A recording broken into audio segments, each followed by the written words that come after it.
Welcome to Breaking Battlegrounds with your host, Sam Stone. I am flying solo today, but we're never actually flying solo because we have the best guests on radio and on podcast here on this program. Absolutely fantastic. And I'm very excited to introduce our first guest today, Jonathan Butcher. He is the acting director of the Center for Education Policy and Will Skillman Senior Research Fellow in Education Policy at the Heritage Foundation and a contributing author to a new book we want to talk about, Higher Education in America, It's Worse Than You Think. Follow him on X at JM_Butcher. Jonathan Butcher, welcome to the program. Thank you for having me. So I think people are starting to realize that there is an absolute nightmare unfolding or at least being seen now finally in higher education.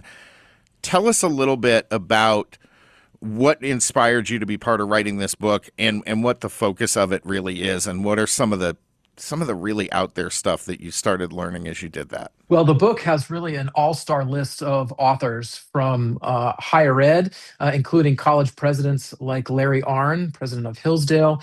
Then we have researchers from AEI and Cato, the Manhattan Institute, including Chris Rufo, and then, of course, Heritage President Dr. Kevin Roberts. So it's really a great list of experts talking about really all sides of what is a dismal state of higher education.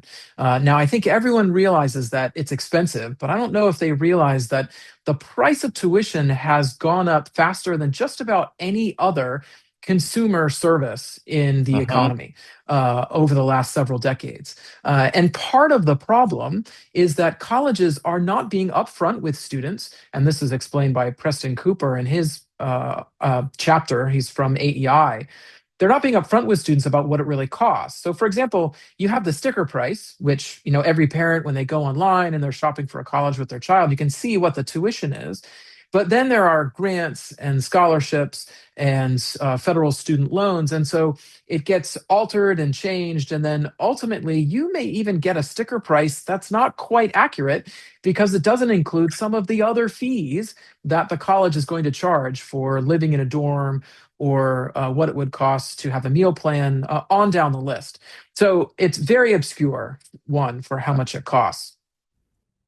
So in terms of the cost growth, I think probably only healthcare in the last 10 or 15 years has been comparable, right, in terms of the amount of inflation in that area. Yes, I think you're exactly right. And, the Bennett hypothesis is what William Bennett, the former Secretary of Ed under Ronald Reagan, posited several decades ago, that the more that the federal government contributes to student loans, the more that they're willing to lend, the higher tuition rates are going to go up. And actually, there's been research from the Fed, the Federal Reserve Bank, that has found this. There's a connection between how much we give as taxpayers in federal student loans and grants and how high tuition goes up, because colleges have no incentive to keep costs down. Right. And, Chuck and I have talked on this program about trying to find ways to, for instance, require colleges to back their own student loans, right, where they start looking at a return on investment. But in terms of that cost, I mean, what you just described for a parent taking their kid around looking at different colleges, it sounds an awful lot like trying to negotiate a lease on a car lot. I mean, they're pulling the wool over your eyes at every opportunity in one sense. Well, except that it's more expensive than a car. We're talking about buying a house with some of these tuition costs. Now, fortunately, the Trump administration has already taken steps to lower the amount that parents can borrow through what are known as Parent Plus loans. And these loans are a bad deal for families. And we talk about this in a couple of the chapters in the book. And when parents borrow on their child's behalf, with the interest rates and the amount that they can take out, especially as you start to think about graduate school, they could be paying off these loans into retirement. In the space of parents. So it can be a very frustrating endeavor at large. But, that's only the beginning, right? I mean, once you begin to visit college campuses, as you said, and parents these days are probably starting that process over the summer, right? High school juniors are probably shopping as we speak, looking at where their rising seniors is looking to go. Keep an eye out for things like a bias response team, or a office specific for, say, DEI or LGBTQ plus and gender plus studies. I've One of the my colleagues who also wrote a chapter for the book, Adam Kissel, has said, beware of anything that has the word studies after it, right? Right. If it's anything that's got studies that follows it, it makes you think that that is a particular college major that may not be useful to you upon graduation. Well, and one thing, tell me if I'm wrong about this, but one of my perceptions of the early days, when these government backed student loans became a thing and colleges started raising prices left and right and backwards, one of the things that I saw initially was they were doing it for things that students would find fun, right? That they were trying to, like, we're bringing concert series and we're bringing all these, we're building a huge new student center, student union, we're doing all these other things that are meant to engage students.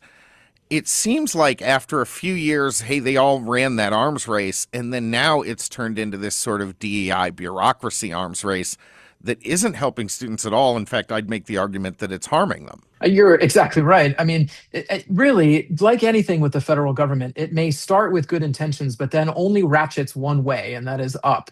The student loan program really started with the Higher Education Act under Lyndon Johnson, and as it became wrapped into the GI Bill, which was already in place. Now, of course, we have more than just a GI Bill, right? You have loans for any student who wants it, whether or not they are prepared to go off to college. And that, of course, leaves taxpayers on the hook when you have 1.8 trillion, that's with a T, of student loan debt that is outstanding. And that should give everyone pause about whether or not we should be encouraging every child, regardless of what their academic background is, to go off to school, right? I mean, I think there is a very valid conversation to be had about talking to students about going to technical colleges, going to trade schools, Hmm. learning something that AI can't replace, right? Like electric Right. repair or construction or plumbing, which may not sound like the kind of high profile jobs that students may want, but it is a kind of job that will be secure, right? It's a kind of task that actually leads to growth as you progress up the ladder along with these skills.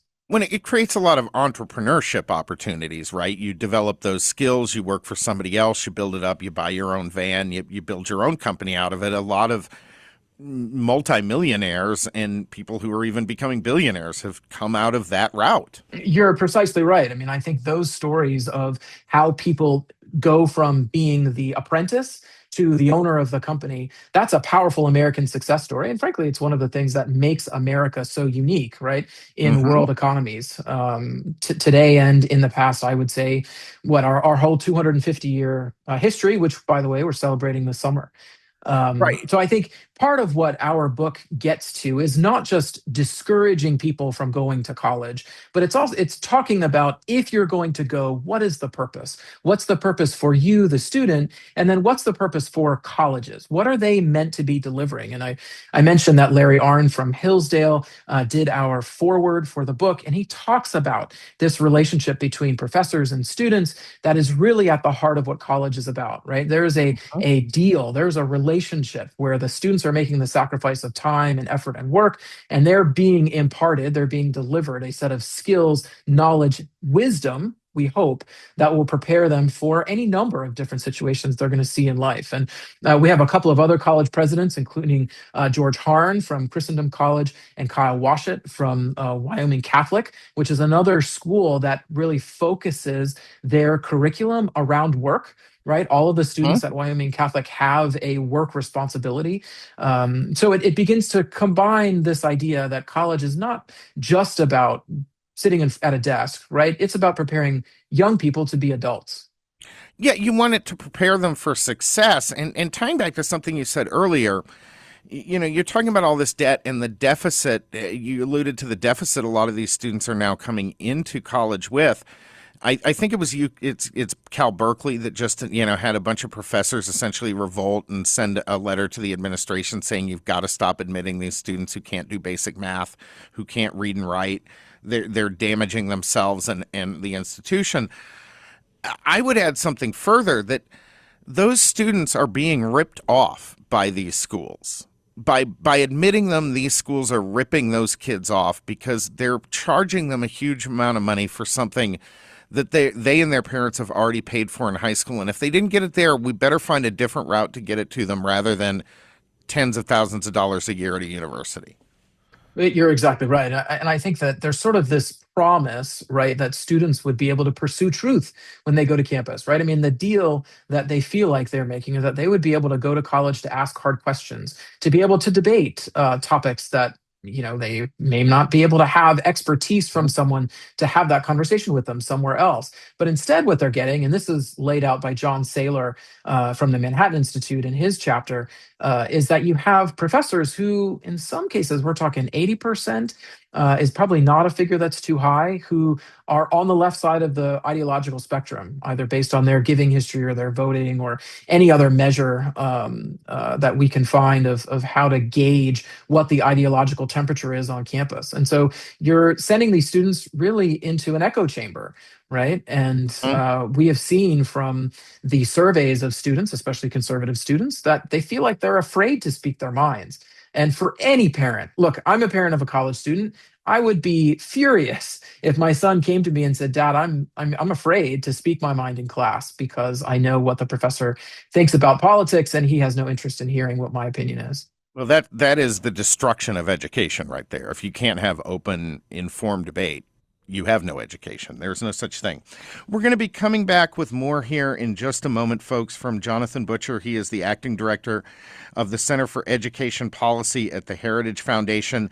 The new book that he is a contributing author to, Higher Education in America, It's Worse Than You Think, is a must read for folks right now. If you got a kid who's maybe on the, heading off to college, if you are interested, you got a younger kid, or maybe you're a grandparent, you need to check this out. If you are one of the first 5 people right now to go to our DMs on Facebook and ask, just put in Higher Education in America, put that in the tagline. The first 5 people who DM us, we will send you a copy of that book. So be sure to get a hold of that. And you're going to want to make sure you're following the Heritage and Jonathan Butcher. He is doing their folks. They are doing the Lord's work here. I mean, it really is. So follow him at JM_Butcher on X. And last word, if you are not yet subscribed to our podcast, what are you doing? Go to breakingbattlegrounds.vote, get subscribed to that podcast. We have tons of good content coming back. And make sure you leave us a 5-star review there, okay? Wherever you get your favorite podcast content, Breaking Battlegrounds is there. We're coming right back. Stay tuned.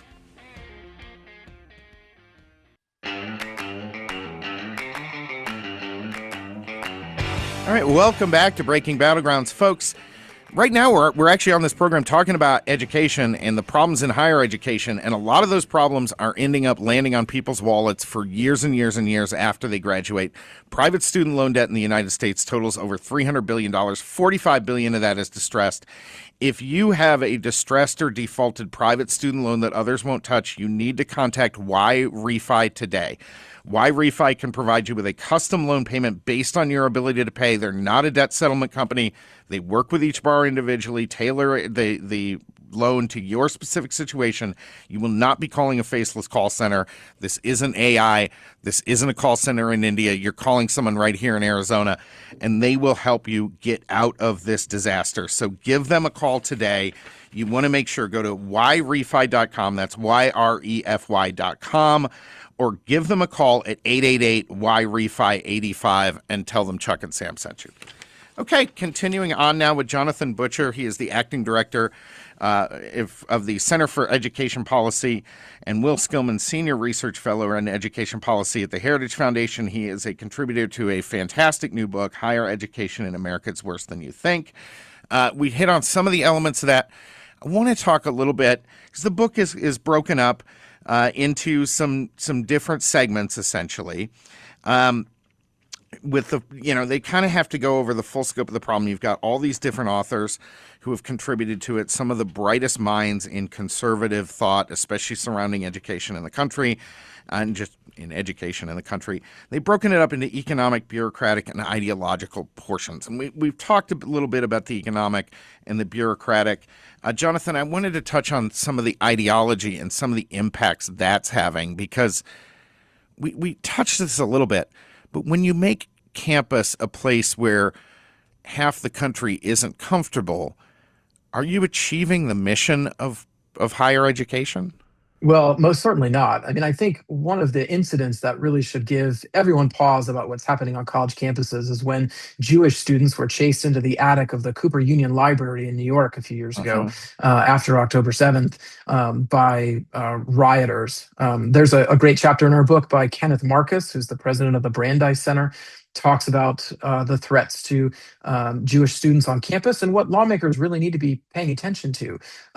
They should be dealing with law enforcement on campus when students break the law, right? This Hmm. shouldn't be something where they create a kangaroo court and have, some university official handle discipline. This is Well, more than just discipline. This is threatening students, very lives. yeah, I was about to say it's worse than a kangaroo court because it is, I mean, it's a Soviet show trial version of a kangaroo court because it excuses almost any act if the actor can claim to be doing so for the quote right ideological reasons, and condemns any act even if they're not actually broken policy or the law, if they are a conservative or acting from a view that that administration dislikes. Yeah, exactly. I mean, and that's why there was all of the back and forth between Columbia and Harvard in this second Trump administration. I mean, the fact is that just because you're on a private school campus, say in the case of Harvard, you're not exempt from the law, right? I mean, the First Mhm. Amendment may apply differently on private college campuses, but most private colleges adopt some form, right, of free speech protections, Mhm. except when they don't, and You're that's right. why when students claim that they're just acting in free speech when they're, say, preventing a Jewish student from getting to class, that's not free speech, right? That is assault, right? That Right. is literally harassment. If you interfere with someone else's ability to obtain an education, that is the definition of harassment on a college campus. Mhm. And if state lawmakers aren't going to enforce it, well, then it's going to be up to federal lawmakers to do something. Absolutely. Now, one of the other elements in the book you talked about that is talked about a little bit, and I wonder if you can get into this, is how universities have sort of been geared, and we've seen the same thing in K 12. Our education system has now been designed around young women, and maybe to the fairly significant detriment of young men. Yes, the chapter in our book that discusses this is by Inez Stepman with the Independent Women's Forum. And she writes that, look, the numbers are somewhere around 60-40, right? Is the ratio of women to men on many college campuses, which means more women earning degrees, more women who are ready to climb the ladder of salary increases, right?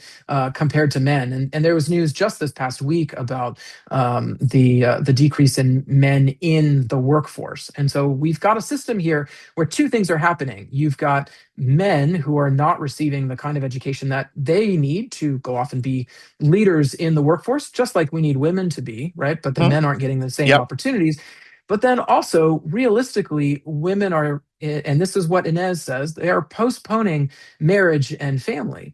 And, for some, that may be their choice, right? They may decide that that's something they're ready to wait till their 30s. But in other cases, they may be putting it off so that that dream of having a family and getting married might become out of reach, or it may be put off so Well, far that it's difficult for them to have a large family. and you know what? Look, it's not popular, and I've got B in the studio. I'm going to put her on the line right now, but the fact of the matter is that generations, centuries, millennia of sociology play into this. B, let me ask you a question. You're a young woman. Hmm. Any of your friends eager to marry a man who makes less money than them? Unfortunately, no. I think a lot of women look at that with this day and age and where things are at and wanting to buy a house and the American dream shifting to be a little harder. It's just a thing, Yeah. right? I Yeah. mean, and so these kind of decisions that are made and the impacts that are coming from them that you're describing, Jonathan, they have really major real world consequences because what they're doing for young women like B and her generation is they're narrowing the pool of available men uh, to a degree that makes it it makes it a societal problem, especially when we have declining birth rates across the world. Oh, that's right. We're well below a replacement rate now. And of course, this conversation circles back to ideology because these, quote, gender studies departments that we were talking about earlier, I can tell you they're probably not kind to men, right? They're Right. not kind. I know I had one of those professors when I was in college, and she was horrid. And look, I mean, we can give criticism where it's due. I mean, the idea is not that male leaders have never made mistakes. That's not the question. The question No. is it all wrong, right? And I think that is what is being depicted by some of these radical studies programs, right? Well, and they're depicting the world, as set up against women, right, who are always the victim.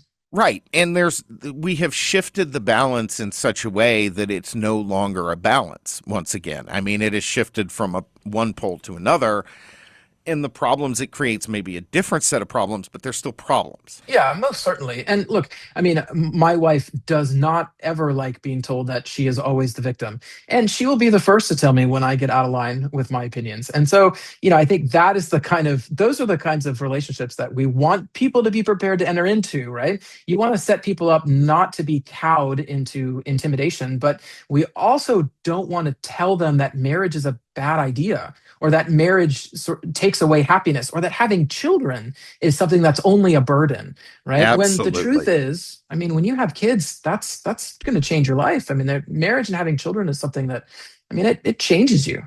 B was snapping right along with your wife in here. Jonathan Butcher, thank you so much for joining us today. How do folks follow your work? You can find me on Twitter at @JM_Butcher, and then information about our book is on heritage.org. Fantastic. Jonathan Butcher, thank you so much for joining us.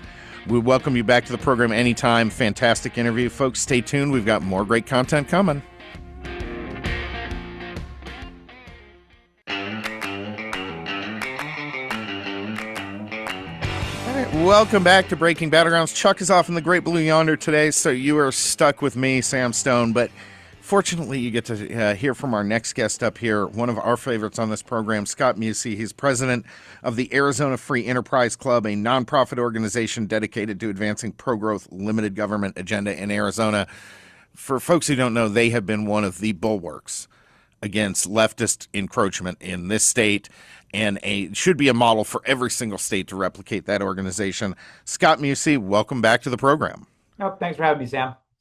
So you guys have been out front on a lot of the fight around ESAs and other things. A lot of ballot initiatives coming into Arizona being, for or against. A lot of money now in this cycle, maybe more than I've ever seen before, is coming in from outside the state. Can you tell us a little bit about what's going on there? Yeah, I mean, and people have probably seen this nationally because the Trump administration just recently created a new tax credit program to expand school choice. School choice has been a national fight. The unions, the teachers' unions, are doing everything they can to try to put the genie back in the bottle, because the reality is that parents and families love school choice. They love the idea of being able to send their kids wherever they want to. And here in Arizona, we have some of the most robust school choice options for parents, whether it be going to charters, private schools. And then a few years ago, we set the benchmark on implementing universal school choice. We have the Universal Empowerment Scholarship Program. You can send your kid wherever you want, public, private. You want to take money, it follows the child. Well, the unions hate that. It's an existential threat. Parents are finding that they love the idea of being able to find an alternative for their child. And so they're spending millions of dollars trying to go around the country to shut these programs down. And that's what they're trying to do here in Arizona. A couple months ago, they launched a ballot initiative funded by the Washington, D.C. Teachers Union. They've already poured $5 million into Arizona, trying to send a measure to the ballot that would effectively kill our school choice program here in Arizona, kill the ESA program, which right now, Sam, is being used by over 100,000 students. 100,000 students now are enrolled in our school choice program here in the state, and the unions are trying to shut that down and do it via the ballot initiative process. Well, and I want to just hit on two quick points there to make. Those 100,000 students, how does their performance compare to the students who are still in our government-run schools? The performance for those children, Fantastic. And the best barometer you have for that is the parents love the opportunity to be able to find a school that they want to send their child to. So just on overall performance, they're happy, and satisfaction. And then the one thing, Sam, I always love to point out about this is that part of it is the performance. People want their kids getting the best education possible. But the other part of that is also finding a learning environment that works for their children. Many of these kids that are in that have a scholarship, are in the ESA program. These are kids that were bullied. These are kids that were in environments that morale was really, really low. And so now their kids are thriving. Their kids are happier than they've ever been. And then it can't be forgotten that over 20% of the kids that are using school choice have learning disabilities or special needs students. I'm so glad. I'm so glad you went there. I'm sorry to cut you off. I want to jump down that rabbit hole a little more because I always said that was the one good argument that the anti-school choice crowd had, was saying, well, all these public schools, these government schools are required to educate kids with special needs. And there was a limited market in private education, charters and so forth for those kids. That's not the case anymore. Those kids are choosing charter and ESA options at rates equivalent to every other group of students now, aren't they? Absolutely. And you're talking about a situation where it can be really expensive oftentimes for public schools to even provide the services needed for special needs students. There are now private schools tailored to specifically helping out children that need specialty programs, specialty curriculum. It's a win-win. It's a win-win for those students. It's a win-win for taxpayers. All of this is saving taxpayers hundreds of millions of dollars. And the reality is, for example, like with this initiative, they want to go in, and there are millions of dollars that have been awarded in scholarships to these special needs children under this initiative. They want to take those scholarships away. And the reason is they want to funnel that money back into the schools because the union in Washington, D.C., the union bosses want that money. They want to control the money. And so they want to take these scholarships away from these special needs kids and funnel it right back into the unions to benefit them. It's absolutely atrocious. We have just 30 seconds left here. We're going to be coming back with more from Scott Musey in just a moment, folks, so stay tuned there. You definitely want to follow the Arizona Free Enterprise Club. They're doing amazing work. Scott, how do people stay in touch with you and all the work you're doing? Easiest way, visit our website, azfree.org. You can go right there, sign up, get our information if you want to get involved or engage. We have an active grassroots program in this state, over 15,000 activists throughout Arizona. You want to sign up and get involved, that's how you can do it. And that's how you make a difference. Folks, Breaking Battlegrounds coming right back.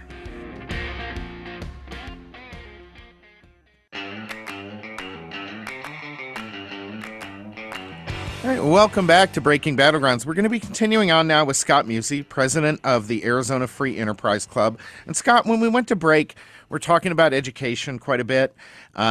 Your group also is highly involved in the 26 elections, the upcoming elections here in Arizona. Arizona is likely to be probably the most watched swing state in this coming election. We have a couple of competitive seats. There really aren't a handful. There aren't more than a handful nationwide of competitive House seats. What are you guys seeing on the ground in terms of the enthusiasm on both sides of the aisle and in terms of the early direction heading into this November? There has been a lot of concern about whether or not there would be enthusiasm among Republicans and conservative voters. The good news is everything we're seeing through our own polling is that enthusiasm is off the charts. And so that is good news. The part of that, though, is we do have to translate that into actual turnout. And so that will be key, making sure that we're getting our voters to show up, because there's no doubt you're seeing this in the special elections throughout the country. Democrats are motivated. They are showing up to vote in these low turnout elections. We have to make sure that when it comes to the midterm, we get our voters to show up. And so we're hyper focused on that. And then when it comes to issues that people care about, not surprisingly, cost of living, the economy still is the number one issue. But number two, here in Arizona, being a border state, is still immigration, especially with conservative voters and conservative leading independents. They really care about the border security issues. They care about safety in our communities. And so highlighting that and making sure those voters are remembering to show up and vote to protect our borders, because the left is just, the minute they take control, or they're able to keep Katie Hobbs is governor and Chris Mays is attorney general. They're doing everything they can to unwind and fight back against the Trump administration and everything we've done to secure our border. So making sure we show up to vote, having an agenda that we're keeping costs low, keeping border secure is what's going to be key to winning this election in 2026. Well, and for a lot of our listeners who, maybe here in Arizona and obviously on the air in Florida, or just listening to the podcast, making sure that Trump's second term is not completely sabotaged is a pretty critical mission. What's going to happen if we lose the House? Like what happens to President Trump if we lose the U.S. House? Oh, first, impeachment trials. I mean, they're not even pretending that won't be a cornerstone to their agenda. They're going to want to gum him up in investigation and in impeachments for the next 2 years, and then use the budget, the federal budget, the everything they've been hearing about, these continuing resolutions, everything else. They're going to use every opportunity to roll back all of the wins that President Trump has been able to secure in his first 2 terms. And so the most important thing about keeping our Congress, keeping the House of Representatives, is making sure he isn't bogged down in endless investigations for the remainder of his term. And so more than anything else, that's an important reason. And then secondly, as in Arizona, as I talked about before, being a border state, making sure that that President Trump can continue to keep our border secure, keep the fentanyl off our streets, making sure that our Border Patrol and ICE have the resources they need to make sure that we're keeping the bad guys out of here. We're arresting criminal aliens. Heck, it just came out just late last year. Criminal alien went to a school here in the Phoenix area, was able to, went in there and was sexually assaulting children. Finally was arrested, but this was a criminal alien. It's been on our street for years. Should have been off our street years ago. Years ago, should have been taken off our street. Finally was caught, but should have never happened. And Katie Hobbs and other Democrats have been allowing that type of lawlessness to occur here in Arizona. Well, and one of the big issues, I mean, a lot of folks maybe don't pay enough attention to the attorney general's race in their state. And you mentioned Chris Mays, the Arizona attorney general, George Soros-style non-prosecutor, as I always say. But it's not just the crimes that they don't prosecute.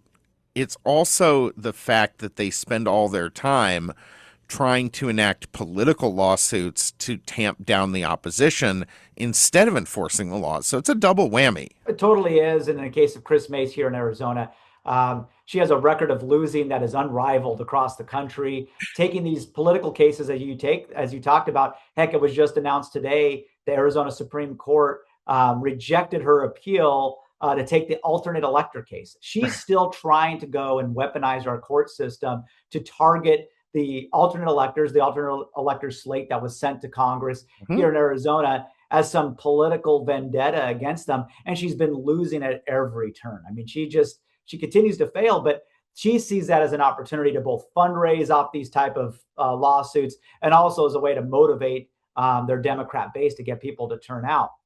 She doesn't. Part of me wonders if she even cares that she's losing so badly on this, because I think she just sees it as an opportunity to raise her name profile among hardcore Democrat activists.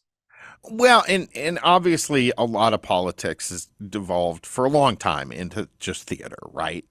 But what are the odds? It's difficult to knock off incumbents. You're close on these races. What do you think the odds are? What kind of odds would you give Republicans to take the AG and the governor's seat this year? I do think it's actually better than 50-50 here in Arizona. And nice. Some of that stems from the fact that both Katie Hobbs and Chris Mays are not very well liked and surprisingly not well known. You would think as sitting incumbents, they would have higher name ID than they do, but poll after poll shows that their name ID isn't as high as what you would think it would be. On the flip side, if they have something going for them, as you mentioned, they are incumbents. Incumbents will have a money advantage because they're already in place.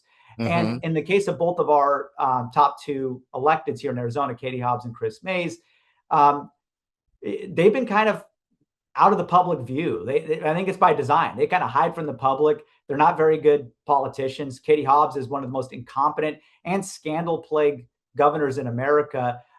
She's hoping people don't find out the fact that she's actually under criminal investigation by the Attorney General here in Arizona for a pay-to-pay bribery scheme. A lot of voters don't know about that, and she's trying to keep it hidden. It's going to be our job making sure voters know that We have a governor that's just presided over billions in fraud. She's used the governor's office as a favor factory for political friends. They give her money to her slush funds. She turns around and hands them sweet government contracts and other payouts. She sees as a way to enrich herself. She loves having lobbyists pay for her vacations to Mexico and other places. Once voters hear that record, good chance to beat her. But it's going to be our job to make sure people know about that record going into November. Well, and this podcast is national. Obviously, we are on the air in Florida as well. Do Republicans need to get more strategic like Democrats? I mean, the one thing I've kind of been impressed about Democrats is they're very focused on where they put their money and their effort. So they're not chasing. I don't want to stomp on anyone's dreams here, but I people have been talking about Spencer Pratt and Steve Hilton for a while. Go look at the numbers. Neither of them are going to win in November. But we have some races here in Arizona that will change the course of the country.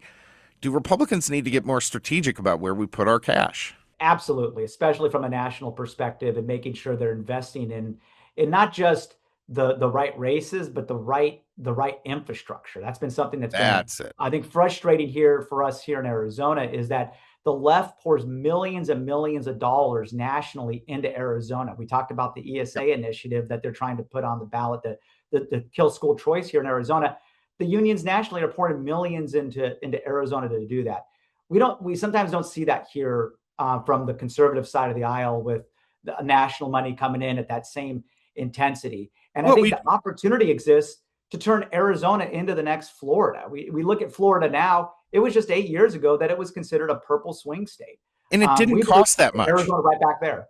It didn't cost that much to do. You just have to be consistent, and then they have to fund groups like yours and Marissa Hamilton's Easy AZ. We only have a couple of them, but you bring up it's a critical point, because every area, whether it's elections, whether it is law, whether it is, border issues, all this, Democrats have a handful of groups funded full-time, staffed full-time, year-round, every single year with national dollars, and they're putting their thumb on the scale, and we don't have a counter to that other than the scrappiness of people like you and a handful of other grassroots leaders. Yeah, we're catching up to the other side, but they are well funded. In fact, late last year, we issued a report. We called it the Liberal NGO Syndicate here in Arizona, mapping out the money flowing into Arizona to fund these liberal organizations.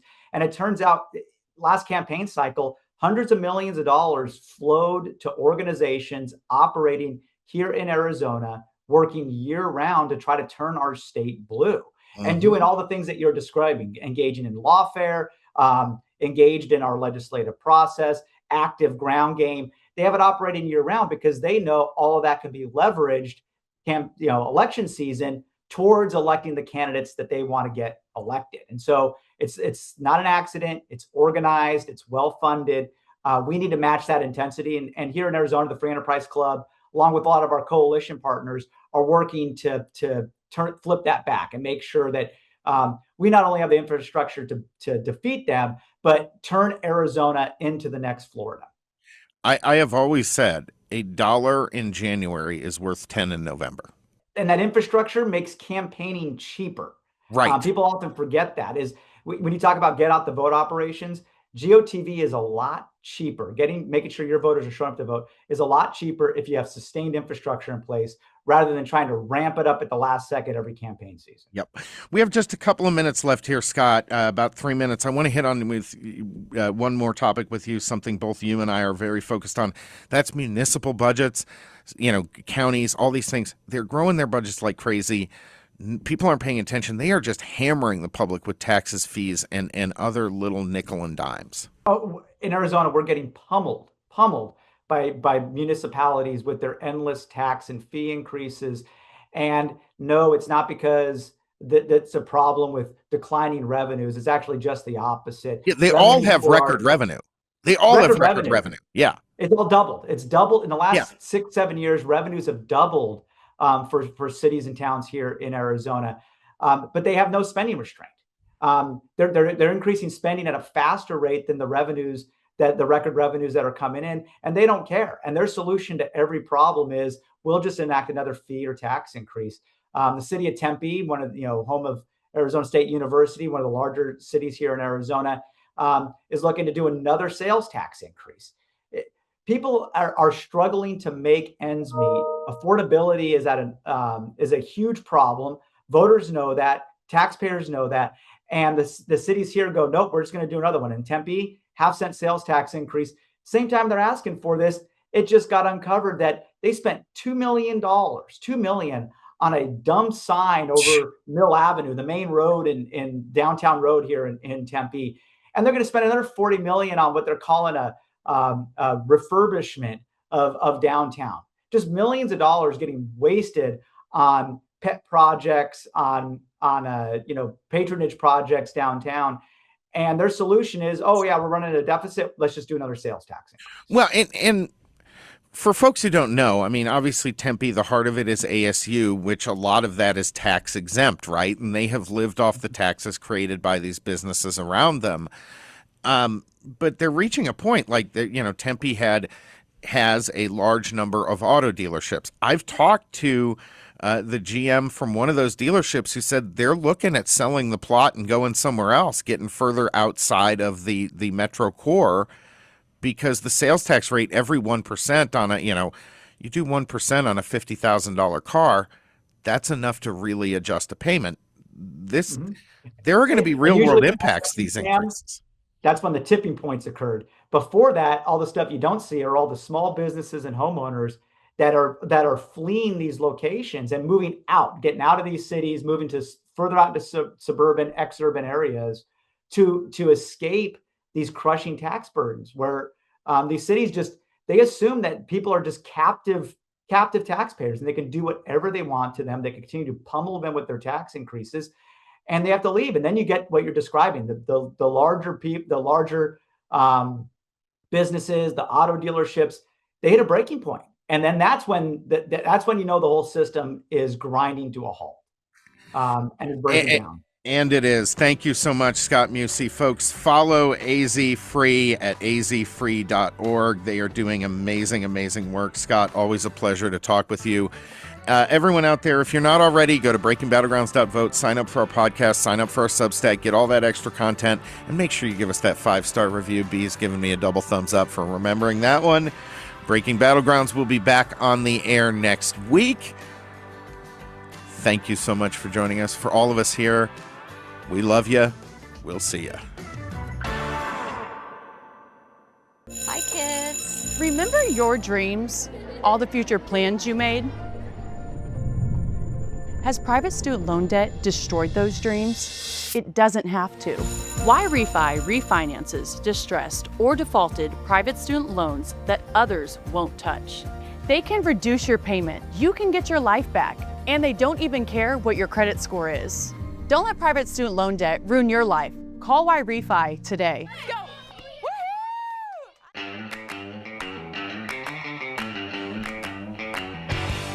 All right, welcome back to Breaking Battlegrounds.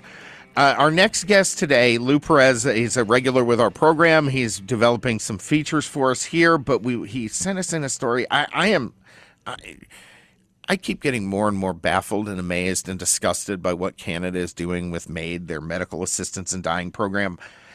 Lou, I don't even want to get into this story. Tell us this is so insane. I don't even know where to begin. Tell us what's going on here. Yeah, so Canada is known for universal health care and now universal death care. Universal weight care in the meantime, too. Yeah. And you can wait to die. Yeah, exactly. Can you imagine that? You're waiting, you're like, oh man, can we just get this over with? Yes. So MAID, like you said, the medical assistance in dying program over the years has taken, I believe it's something close to like 80,000 lives. And this story that I read in the National Post is particularly egregious because it involves the life of a 45-year-old man named Thomas Dillon, who met up with Dr. James McLean, I believe that's how you pronounce it, outside of a Tim Hortons in Ontario. And anyone who's been to Canada knows that there's a Tim Hortons on every block. Okay, and for the folks who haven't been to Canada, Tim Hortons is not a hospital, right? No. Tim Hortons is not a hospital unless the only cure you're looking for are delicious donuts. and tea and coffee. Well, So this, that has cured lots over the year. I'm not going to lie. I mean, yeah, a delicious donut and a cup of coffee it is a cure for many things. I think this might be the worst branding opportunity ever for Tim Hortons, that they're now going to be associated with medical assistance in dying. So Tim Hortons, come get your last donut. yeah, yeah, and make it worth it, for sure. Yeah. So this doctor assessed Thomas Dillon. He's 45. He apparently suffered from inflammatory bowel disease and had a history of mental health issues. Wait a minute. They killed a guy for having wet farts because Well, IBS is pretty much like Well, I mean, I think anybody, like, there have been times when I've had, it's so bad where I'm like, I wish someone would take my life, but thankfully it didn't persist, and I didn't go through with it. you got But treated like an American. you know what? I just started eating more beef. Like, that was it. That's how Americans deal with every problem. So, Well, that is FDA approved these days. yeah, exactly. So, unfortunately, outside of this, Tim Hortons, the doctor did the assessment, and I just want you to imagine, like, you go to see a physician, not at an office, outside of a Tim Hortons, and he chats with you a little bit, and he's like, "Yeah, man, you know what? After talking to you, I think you should definitely go through with it." And then he drives you to go die. So it's like a doctor, and he's also your taxi driver, Uber driver. And what made Did he get to this, go through the drive-through first? well, Maple that's what I bar? wanted to know. I wanted to know, Yeah. like, did he partake of Tim Hortons, knowing that he has IBS? Did he, spend one last time in that Tim Hortons bathroom, and Yeah. leave his mark for generations to come? But we don't know. Well, we didn't find out that part of the story. And They leave all the good stuff out of these reports. yeah, and they didn't tell the guy's family that it was Wait, wait, happening either. wait. They didn't tell his family they were going to kill him? No, no, they did not tell his family they were going to kill him, and apparently the family would have had a problem with it, I would imagine. And the Hope family seemed so. very concerned for their loved one and wanted to get him help. And unfortunately, it went the way that it did. And you try to imagine, doctors take an oath of, do no harm, but it seems like up north, uh, that's kind of been thrown to the wayside when it comes to assisted So dying. actually, I think from one of our other guests that we had on here a while ago who was investigating this, and I'm sorry, I'm blanking on his name right now, but the history as it happens guy. Um, I don't think the doctors in Canada even take that oath anymore. Like he said, they don't take the Hippocratic oath anymore. Wow. That that would be very shocking on a number of levels, but I'm sure if they got rid of the Hippocratic Oath, they're definitely doing like a land acknowledgement to make up for it, Right, beforehand. right. Like, this assisted suicide is being done on land that belonged to blah blah blah, because you don't want to offend too many people. But to Canada's credit, give them a little bit of credit. This doctor did get in trouble for doing this.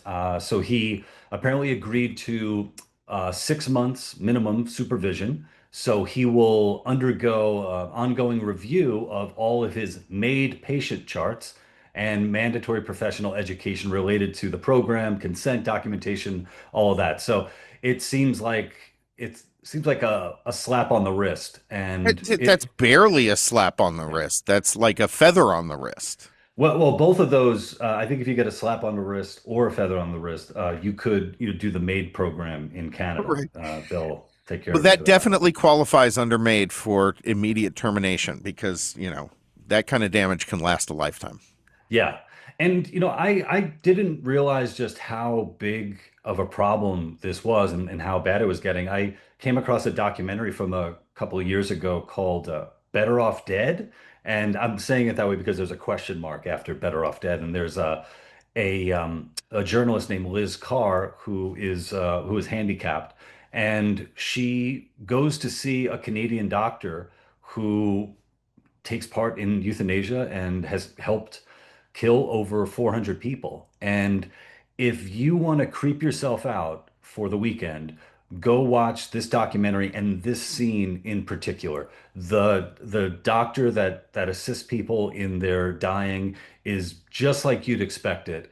And the office itself, where some of these deaths actually occur, it's just an office with clutter, and the people are sitting on like a couch while it's happening, and the only thing that they have to Oh, see is this creepy doctor and maybe a fan, a tiny fan that's kind oh of God. glowing. So it's really morbid, and I don't know what things are going to look like 5 years down the road in Canada for for Canada is America. going off the rails in a way I can't even comprehend. I mean, this kind of stuff is barbarianism. Yeah, and I think, after, losing the medal to the United States in men's hockey, I thought we'd expect to see a lot more of this happen. Well, considering that mental health now qualifies you to have the government end your life in Canada, I did sort of expect a giant wave of deaths from that loss. Yeah, yeah, yeah. And so that's the bittersweet, edge, double-edged sort of victory.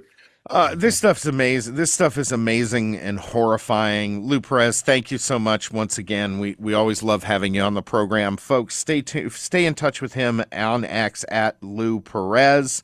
Breaking Battlegrounds will be back in just a moment. We have one more great interview for you. Chuck is handling that one, and then we'll be out and see you next week.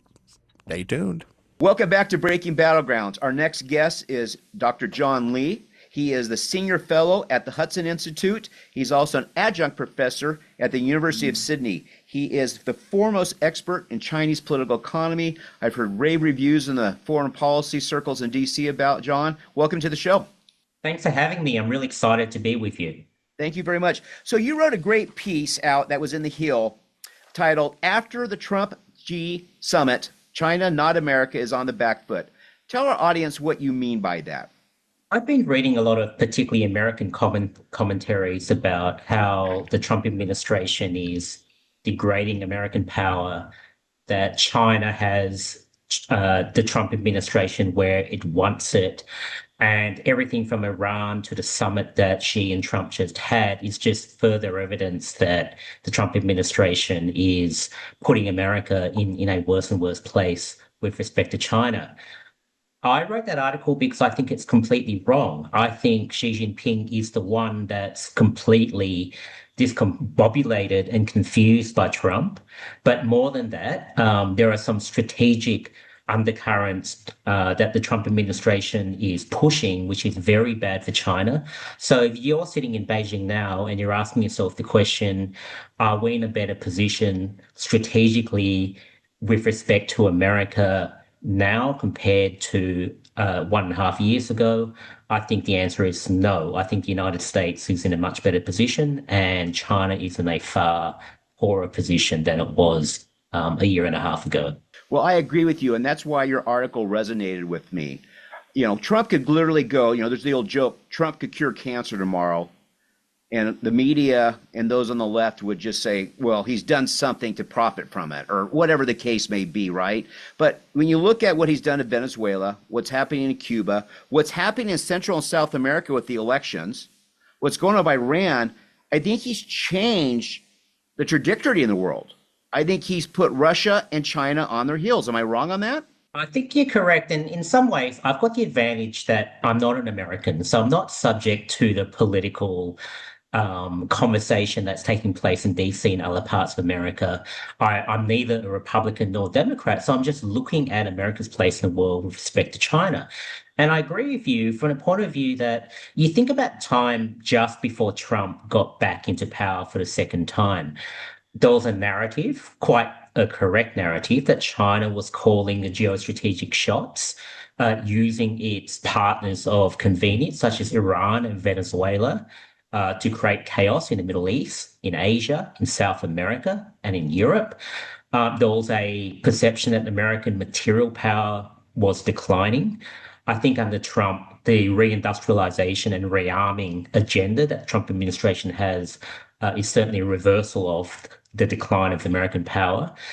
And very importantly, and I say this as an ally of the United States, there was a correct perception that American allies were becoming weaker and less formidable, and that we were existing in a fairly feckless alliance system. America still had lots of allies, but allies weren't actually pulling their weight.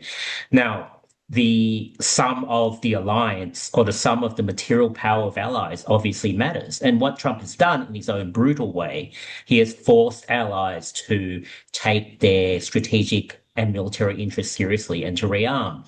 So if you're sitting in Beijing now, if you're Xi Jinping, the world now not only looks more precarious than it did 18 months ago, but the ball is no longer in your court. You've now got an American president who seems to be calling the shots and, yes, making some mistakes, but the ball is now in the American court, not in the Chinese court. So if I was Xi, I'd be far more uncomfortable than I was just a short time ago.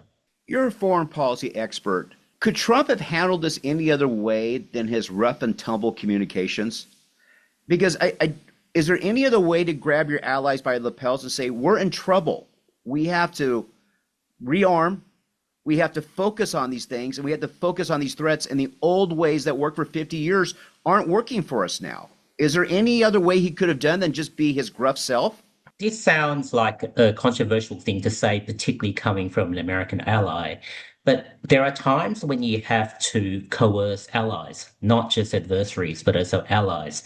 If you look at Europe, it's been the mission of multiple American presidents for the last 20 years, more than that, really, to get Europe to take its own defense seriously.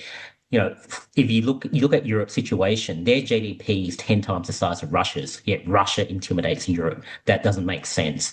If you look at Asia, Asia has got used to riding on American security guarantees, pursuing economic growth at all costs, including with China. And so you have a situation where when you have decades of that kind of mindset becoming entrenched, yes, as an ally, it's not comfortable to have a president like Donald Trump threaten your security guarantees. And of course, there are things that could have been said better, but fundamentally, allies had to be coerced to some extent to pick up the slack. President Trump has done it in his own way. I think the question allies have now is what comes after. If allies do what is asked of them, is Donald Trump not just a destroyer convention, but a builder of new institutions and new arrangements? And if he can do the latter, then I'd consider him a great president. If he doesn't do the latter, he's been a very effective president at addressing mistakes, but he really also has to now look beyond the coercion of allies to indicate to allies where he wants to get to in the longer term. One thing I think that he is not getting enough credit for, and he will in 10, 20 years, is how he's focused like a laser beam on critical minerals. Could you explain to our audience how he has changed that narrative internationally? Because China controlled it. They could blackmail anybody anytime with it. I think it alarms him.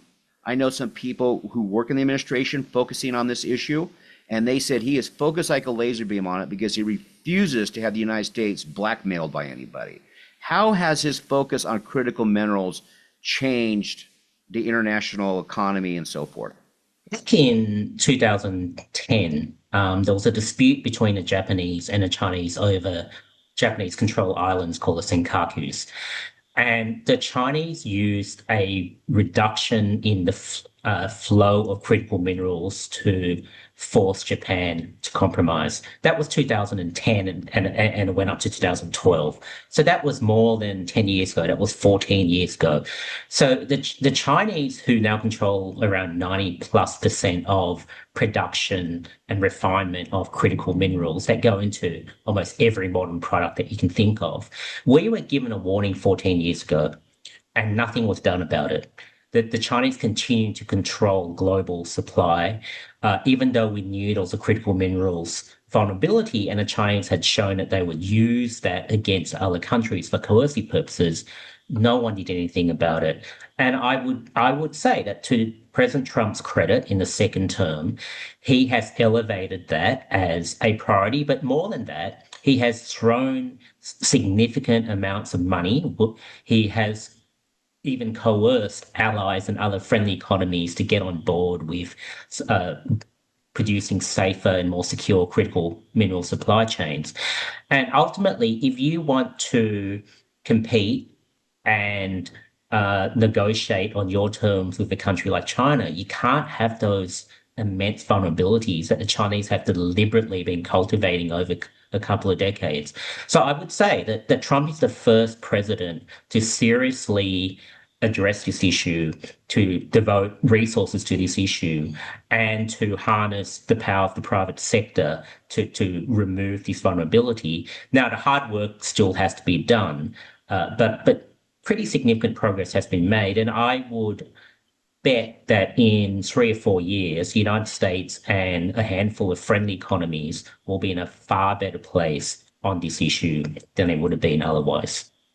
What's amazing is it took him coming in a second term to focus on it. Like you said, this happened 12, 14 years ago. China showed their hand, how they handle this. Why would that not scare Japan more, or the United States or Europe or Australia more? Why would that not frighten them more that they did that? I call it a complacency that took root in the 1990s and early 2000s, and that was that geopolitics doesn't matter anymore. There are differences, but you can kind of sort them out. And what you really want to do is just produce things in the most efficient way possible. It doesn't matter who produces it, everyone benefits. And that mindset has been around a long time.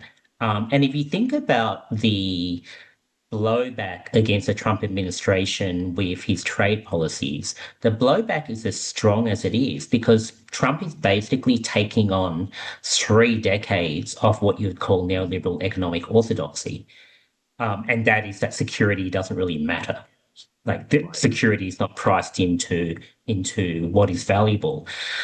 That's why no one's done anything about it. The second thing I would say, and this applies to American presidents, you've got to want to genuinely compete and win. Yes. American presidents are not voted to be nice guys. I mean, let's be blunt about that. Right. They voted such that they put their country and hopefully their allies in a better position. Now, everyone has gone through a character assassination of President Trump, but the one thing you can say is that he takes material power seriously, and he wants to win, and he wants to preserve American primacy. If you want to do all those things, critical minerals is an essential element or pillar of achieving those objectives.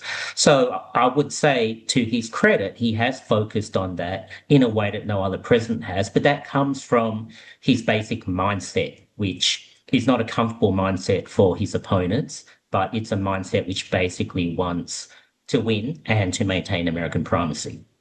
We're with John Lee. He is a senior fellow at the Hudson Institute, and he is a foremost expert on the Chinese political economy.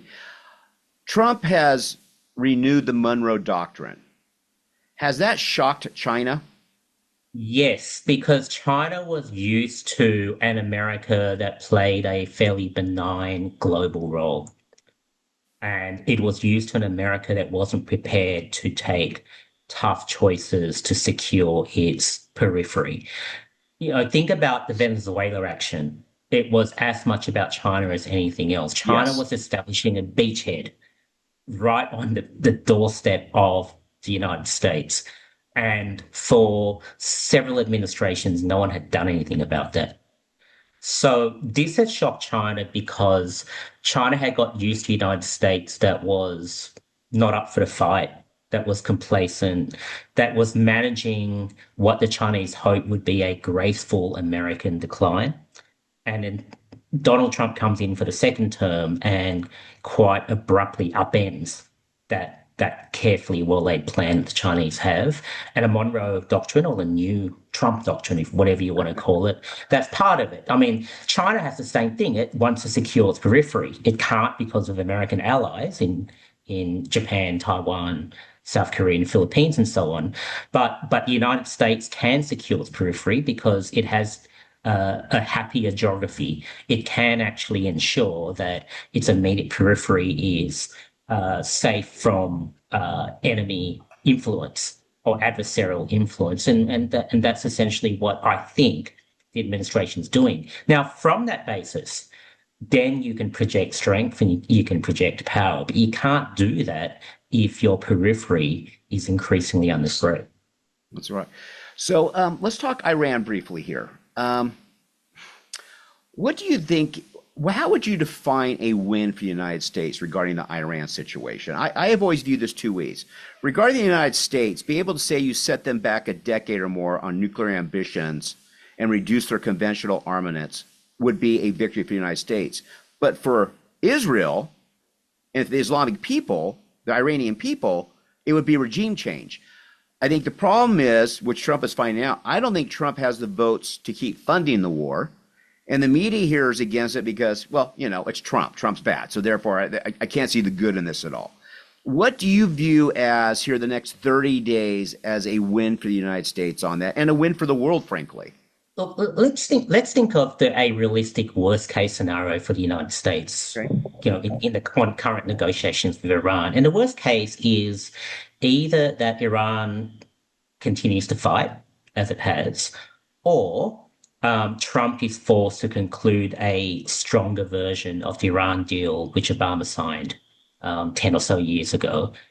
But except this time, I think the Americans are in a stronger position than they were before. But under either of those scenarios, that is a kind of nuclear deal of some sort, or Iran continues to fight, the United States is still in a better position than it was before, and Iran is still in a worse position. And let me tell you why. An argument has taken place amongst a lot of critics of the current administration that when Trump attacked Iran in February this year, along with Israel, it was a war of choice. That right. Trump didn't have to do it. It was either a foolish mistake, a vainglorious conceit, whatever you want to call it. That's actually not true, because if you look at the facts, and once again, I say this not as a Republican or Democrat, but as someone who analyzes geopolitics. If you look at the situation, say, in January 2026, Iran was channeling resources to create weapons, particularly ballistic missiles, that within a year and a half would have overwhelmed the defenses of the Gulf states. So by 2027, if nothing was done, Iran probably would have about 8,000 ballistic missiles. That would have been enough to overwhelm the air defenses of the Gulf states, which would allow Iran an enormously coercive capability over its American regional allies. The second thing is Iran has nuclear material that has been enriched to 60%. And 60% doesn't sound that serious, but when you get to 60%, that's actually 90% of the effort that you need to undertake to get weapons-grade uranium. So Iran was weeks away from a crude nuclear bomb. And think about the situation for the United States if Iran had a crude nuclear bomb. It would be approaching a North Korea situation that it doesn't matter if you're a poor economy. If you have a nuclear weapon, there are a lot of things that the United States and others can't do to you, and your strategic options increase dramatically. So this was in January 2026. The attack against Iran has set all that back, the weapons production, and certainly the capacity to get a nuclear weapon, and weaken the Iranian state considerably. It's been messy, and Trump oversold the regime change element of it. That's been harder to do than he realized. But you still got to look at the overall situation. Once again, the United States is in a much better position now. So are the allies of the United States in the Middle East, and Iran is in a far worse position. Finally, I would say that the current sort of blockade and counter-blockade going on, there's an incorrect perception that Iran can last longer than the United States. Iran is losing $250 million a day. Right. And this is an already impoverished economy. Its regime, we don't know the exact state of the regime, but clearly it's under more and more pressure each day. Yes, it's a political problem for Trump, but it's an existential problem if this continues for the Iranian government. So all in all, it's messy. the ease of the action has been oversold by Trump, but the United States, it was a necessary action. They're still in a better position, and Iran is in a far worse position.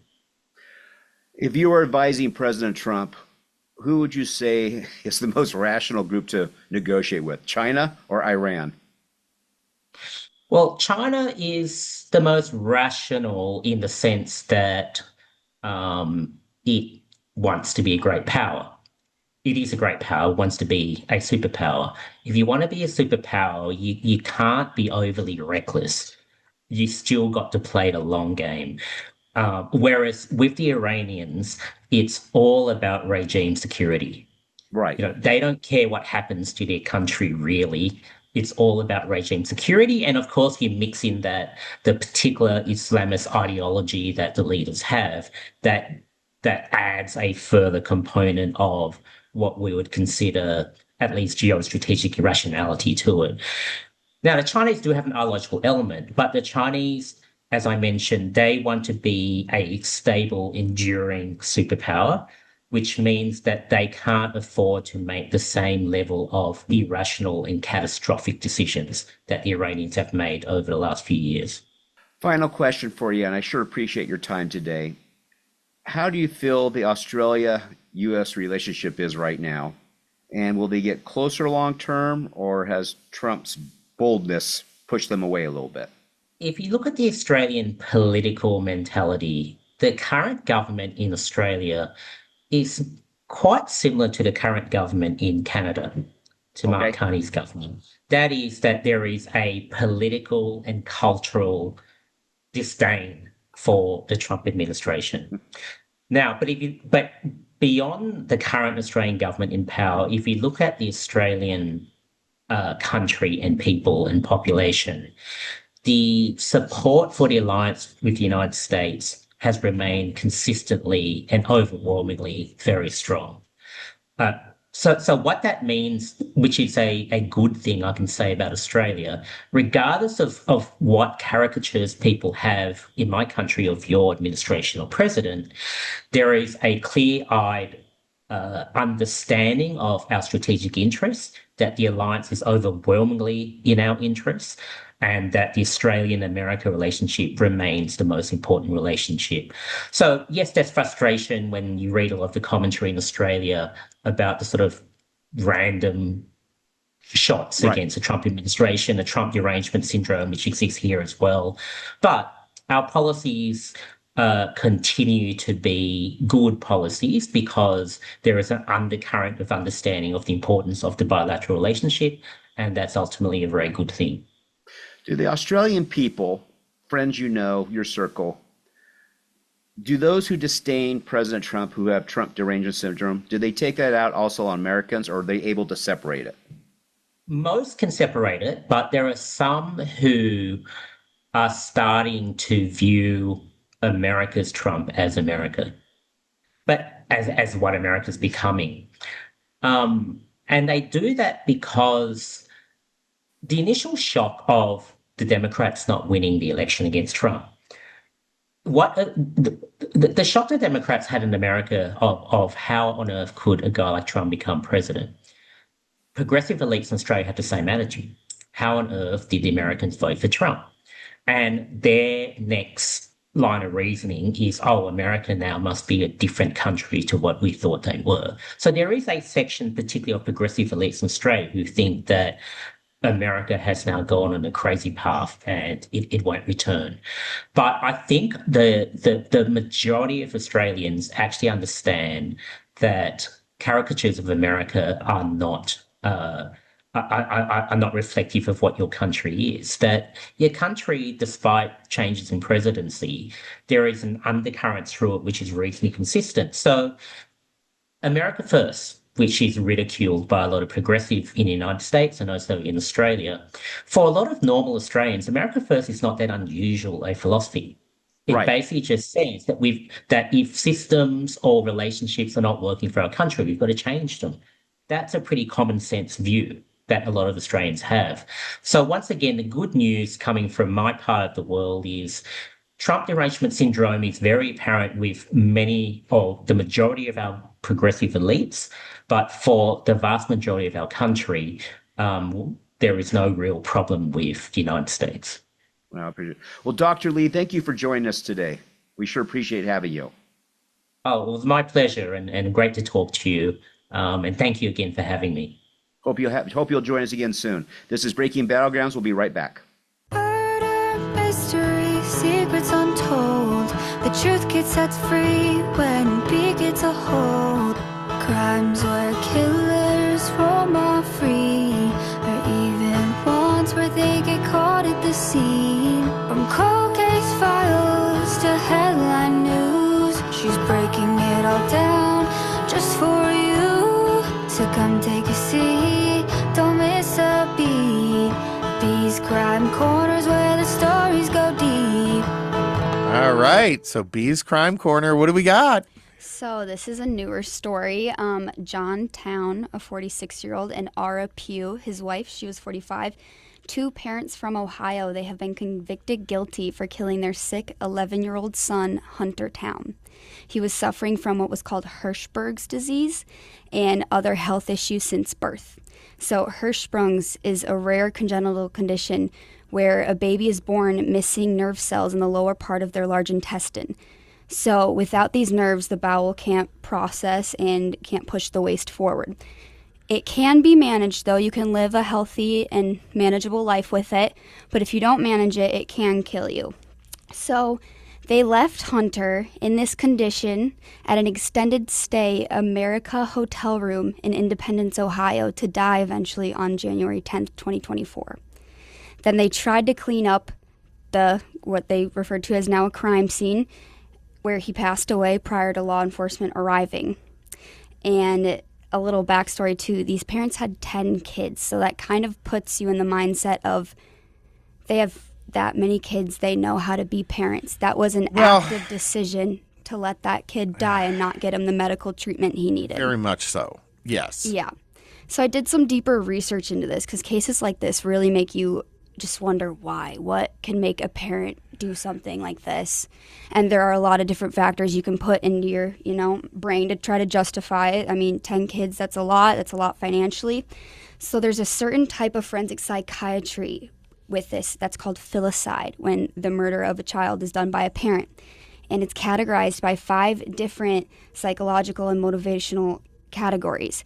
So there's altruistic filicide, which the parents suffer from severe depression, mental illness, and they kill their child out of distorted belief. And it also looks like an extension of a parent's suicide in a way. Then there was the acutely psychotic filicide, where they're just having a psychosis episode. Fatal maltreatment. Now, this is where I think this one kind of plays a part in this case. The child's death is unintended consequences of chronic child abuse or neglect. So rather than premeditated attempt to kill, this sounds pretty premeditated, though. Right? It took both of them to have a conversation to decide to let one of their 10 kids die. Yeah. And I think they're now feeling bad about it and trying to, fight against it because their other kids, they now feel bad about losing them.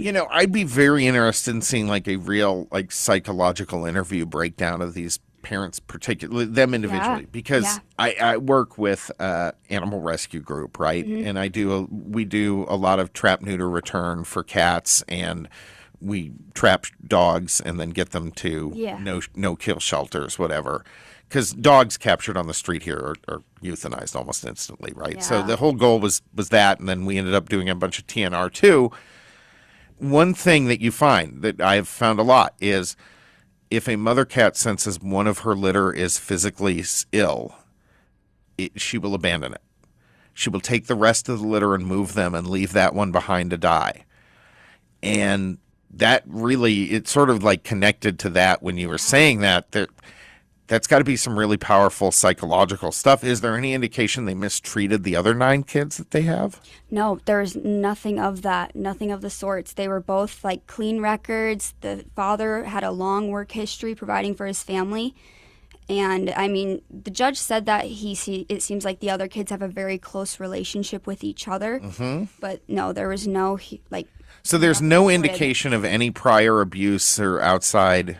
Only to the mother in her childhood, which the Okay, so she was abused like by her family when she was growing up. And the lawyer tried to use that as an excuse to lessen, I'm not one who buys much of that garbage. I'm not either. Yeah. I mean, you have 10 other kids too. I think you didn't abuse them. No, exactly. And she says she's trying to go through that with therapy in prison, and she's been dealing with that. And the father didn't want to make any court statement, but the mother got up and sobbed. And wow. They ended up getting about 7 counts of counts. Murder. Yeah. I mean, yeah. The biggest one though was tampering with the evidence. I mean, I think they had a moment of like, what did we just do? We have to fix this. But then we're like, oh, we no, and called 911. And it's sad because this was like a condition you could live with. You could easily. Yeah, live I mean, with. It was hard. I wouldn't say it's easy to live with. No. I do know someone who has that condition. It's a very difficult thing for them. Day to day. Yeah, task, it's for something sure. that you're spending a lot of. In her case, a lot of her life is dealing with it. Yes. Right. So yes. So I understand the difficulty. Oh yeah. And it is a difficult disease to deal with. It's just sad because he was a child. He wasn't old enough to do it yet. Well, but here's my thing. He was 11, you said? Yes. I feel like at 11, you have a pretty good idea of whether you want to be alive. Yeah, he was hospitalized the week prior to them putting him in the hotel, though. So I think it feels like it was like financially motivated and just neglect. It sounds like it probably was. Having I mean, 10 kids. Yeah. Yeah. But it also just sounds. I guess what gets me about this case is, like, monsters, I can almost understand. Monsters are monsters. Yeah. Right? We've talked about monsters on this program before. And some of them you're like, of course they did that. They're a monster. Mm-hmm. But nothing about these parents sounds like monsters. This sounds like one of the most unusual tragedies, but also, I mean, criminal and heinous, but somehow underlying the whole thing was just sad. Yeah, watching that court trial too, it was very heartbreaking because you do see the emotion in the parents. You see that the disappointment in their own actions, and they know that. But yeah, they're getting 15 to life.